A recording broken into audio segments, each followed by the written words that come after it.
Astăzi vom detașa acest panou de pe ușă. Să vă arăt cum.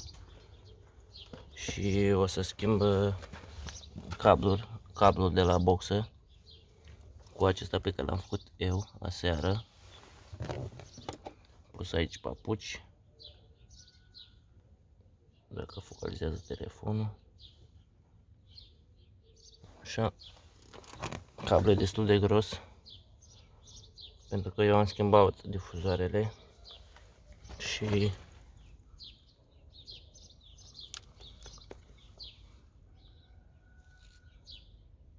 cablul pe care mi l-au pus cei de la Carmedia a oxidat în timp. Vom avea nevoie de o spatulă, acea galbenă, și de o șurubelniță, un T20 parcă este, nu știu dacă scrie pe ea, da, un T20, pentru a putea desface șuruburile ce se află în partea de jos. Nu știu dacă se vor vedea. Unul acolo, sunt 3 ca număr.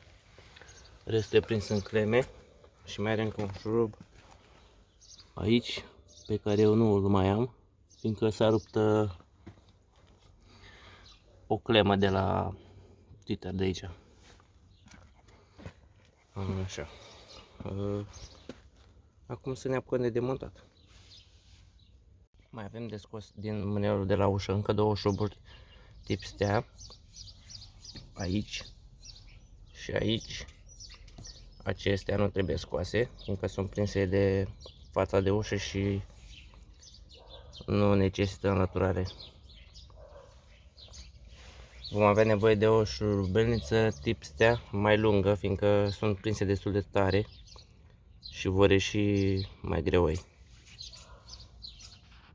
După ce am scos toate șuruburile, folosim spatula aceasta. Dacă nu aveți o spatulă dintre asta, puteți folosi o șurubelniță ca aceasta și izolați vârful cu banda izoler ca să nu zgâriați vopseaua. Sunt 6 popnituri, li se spune, prinderi aici, aici, aici și în partea opusă la fel, în zona aceea tot așa 3. După care vom ridica de fața de ușă în sus și aceasta va ieși. Vom trage de ea la un unghi de 15 grade, cam așa. Asta trebuie să iasă super ușor. Gata. Vom deconecta mufa de la geam.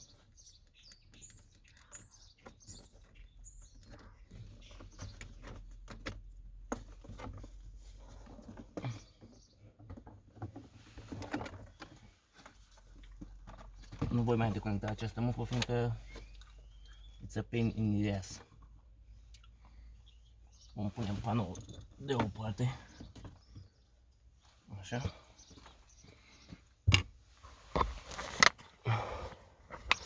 Și cam asta este interiorul unei fețe, unei uși, ca să spun așa. Tot ce vedeți aici este antifonat. Această, nu știu dacă se vede pe camera, cam întunecat. Să vedem. Așa. Aici este antifon, difuzorul pe care îl scot acum. Și aici este cablul pe care trebuie să-l dezizolez și să-l înlocuiesc cu acesta. Aici este moturașul de la geam, de la macaroa de la geam, cablul de la Twitter și lângă cablul de la oglinzile electrice. În partea opusă avem de la închiderea centralizată acest țâu, nu știu cum se numește. Așa, să vă arăt și din încoace, unde vă spuneam eu că este pain in the ass. E destul de dificil. Cu muta așa să se vadă.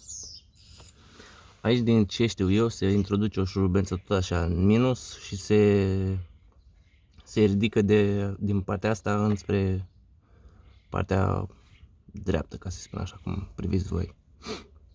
și este destul de simplu. Scuzați-mi unghiile, dar am nevoie. Și aici este mufa pentru geamul, pentru geam ce ridică, coboară și urcă geamul. Și cam asta este fața de ușă pe partea din interior, care la un moment dat va trebui și ea antifonată, dar nu acum. Aici sunt popniturile de care vă spuneam, sunt 6 la număr, 1, 2, 3, partea asta tot la fel, 1, 2, 3, mie lipsesc cele din mijloc. Să ne apucăm să scoatem difuzorul acum. Am dezizolat firele, firul negru este minusul, firul alb cu roșu este plus. Pe difuzorul acesta și cam majoritatea difuzoarelor aftermarket va scrie pe spate plusul și minusul. Vă voi arăta când vom ajunge să scoatem difuzorul. De ce sunt 4 fire? Fiindcă 2 pleacă în... Aceste toate 4 fire vin din casetofon, ca să-i spun așa. După care de aici plec cu mufa originală a difuzorului de la Volkswagen, avea 4. 2 care pleacă în difuzor, în medii și bas, și 2 care pleacă în tweeter. Și de asta avem 4 aici. Tweeterul are un crossover pe el și nu are nevoie ca să plece de aici în crossover și din crossover să ies cu fir separat pentru difuzor și pentru tweeter, cum am pe spate. Dar hai să scoatem difuzorul și să vedem dacă asta este cauza. Acesta este cablul care a fost inițial pus pe mașină. După cum puteți vedea, este destul de subțirel. Nu știu cum a oxidat. De unde știu că a oxidat? Fiindcă am pățit la fel și pe partea stângă, unde deja am înlocuit, dar nu am mai filmat. Și să sperăm că la fel este și pe partea asta. Să vedem dacă asta este cauza. Acesta este difuzorul. O să fac așa, ca să pot să pun aici în partea stângă și difuzorul original al mașinii, să vă dați seama de magnet, care este semnificativ mai mare pe difuzorul aftermarket. Și să vă arăt și plusul și minusul.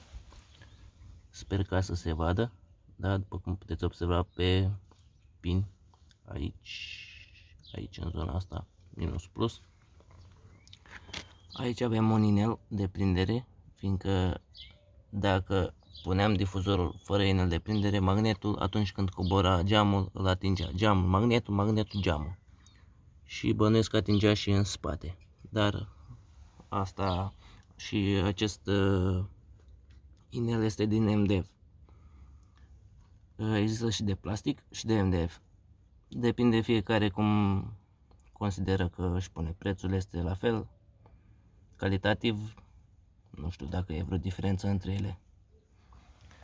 Haideți să scoatem cablul de aici, să vă arăt o șmecherie cum puteți introduce un cablu printr-un burduf dintre ăsta ca să vă vină mai ușor. Am adăugat la cablu un zip de asta, nu știu cum se numește în română. Am lipit cu puțină bandă de izoler și acesta îl introducem prin această mufă și este pe partea cealaltă, apoi tragem de acest zip și cablul se va introduce singur foarte ușor. Tips and tricks. Gata, am întâmpinat puține probleme. De asta am 2 cabluri trase prin... Eu aseară am făcut 2 fire și după ce l-am introdus pe acelea care l-am atat, aici am greșit. Nu știu dacă se... Așa, să pune pe ăsta, așa. Am introdus prea mult de asta cositor în mufă și nu mai intră toată mufa în pinii difuzorului și acum trebuie să schimb acest cablu cu cel care l-am legat la boxă. Am dat pe radio. Sper să se audă. Și acum funcționează perfect. Da, nici nu vreau de Cam așa arată. Aici a oxidat la pin. Știu că unii veți spune de ce nu l-am lipit, l-am cositorit. Așa, știu că așa trebuia, dar mi-a fost mai ușor să fac. Aici l-am prins cu un zip dintre ăsta ca să nu am probleme cu cablu când îl trag, să nu trag prea tare. Fiindcă aici va fi înădit frumos și pus undeva pe aici, legat. Vom vedea, doar la final. Cam asta ar fi. Aici l-am prins cu bandă din asta Tesa, care din câte am înțeles e cea mai bună pentru operațiuni electrice, ca să nu mai oxideze. Sper să nu mai oxideze de acum încolo și să punem înapoi în ușă, să terminăm ce am început, zic. Cam așa arată la final. Am scos și banda de izolare ce era prinsă de aceste mufe. Mai pus niște zipuri de astea, cred că șurcili se spune. Aici mai am de izolat puțin. Da, aici am pus banda asta de izolare fiindcă mi s-au rupt chestiile astea albastre. Și mă gândesc la o metodă să prind acel cablu ca lumea de ușă, dar momentan va sta așa. Va rămâne așa. Cam atâta. Cam așa arată și ușa la final. Montăm fața de ușă. Dăm drumul la ceva muzică. De fapt o să dau drumul acum, ca să vedeți cum sună. Un singur difuzor Hertz. Modelul nu o să-l pun eu pe aici, pe undeva, că nu mai știu exact. Oricum față de stoc se audă destul de bine, adică chiar foarte bine. Aceste difuzoare are 70 de W, RMS, 4 ohmi. Dimensiunea diametrului este de 16,5 cm, ca să știți. Această dimensiune, din câte știu, este și pe Golf 4, nu știu pe Golf 5, pe Passat ce dimensiune au difuzoarele. Mi-am impresia că folosesc 3 difuzoare, unul de bas, unul de medii și unul de înalte. Dar cred că dacă stați un search pe Google veți găsi dimensiunea corectă. Am conectat MP3 player-ul prin auxiliar la această tabletă. Căuta pe YouTube Free Copyright Music ca să nu luăm ban pe YouTube și să dăm puțin volum. Cântă doar acest difuzor din toată mașina. Așa am setat din player.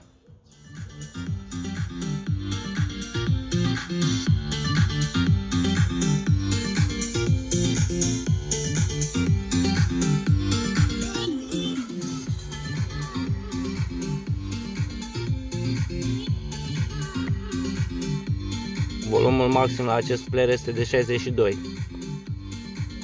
Îl țin încet fiindcă lumea doarme la ora asta.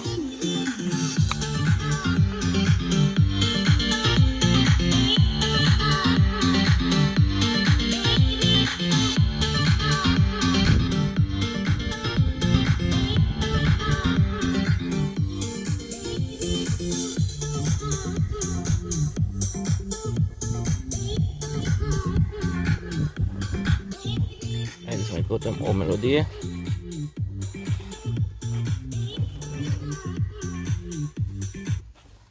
Îmi cer scuze pentru reflexie, dar n-am să fac. Nu știu dacă prinde internetul din casă.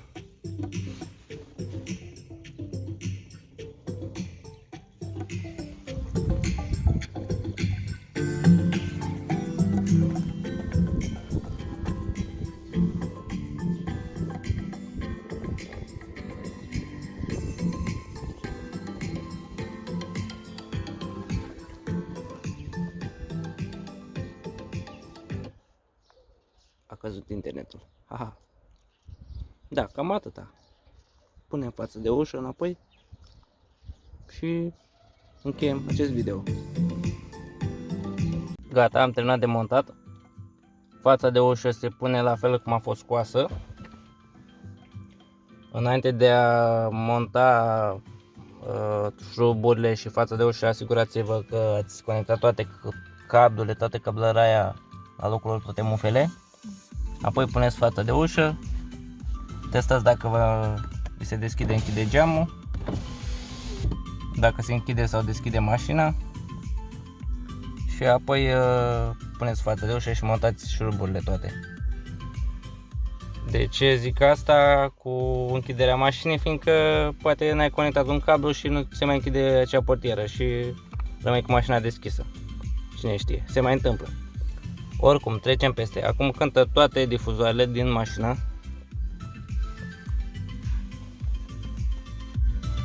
Cam așa se aude.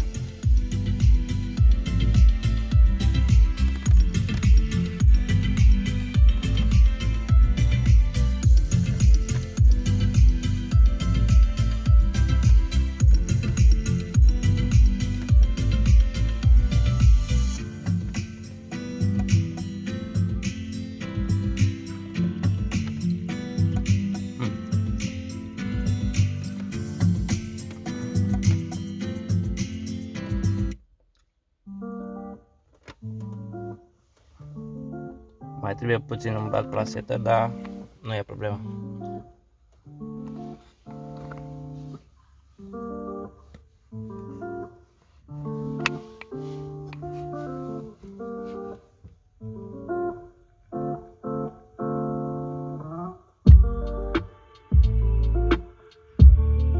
Boxele astea, herțurile nu duc foarte mult bas, basul am pe spate, pus pe niște macuri, ca să zic așa, de unde vine basul.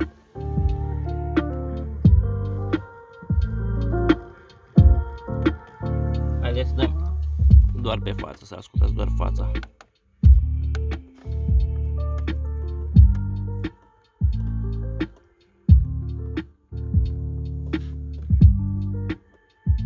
Acum cântăm doar fața.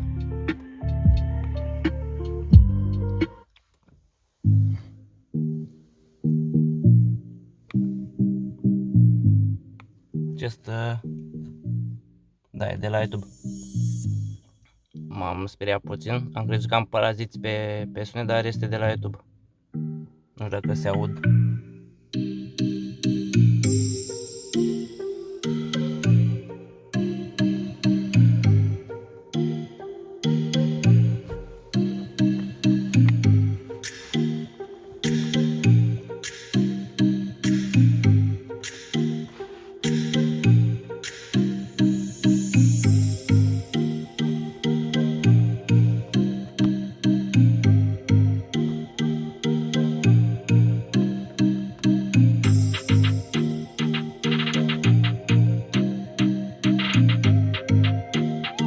Momentan este la jumate, doar pe față.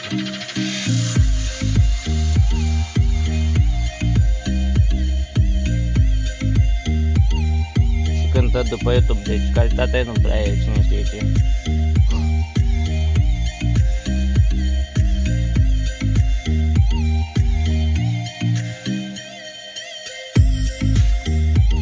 Da, ca să o puneți, dat fix la jumate din volum.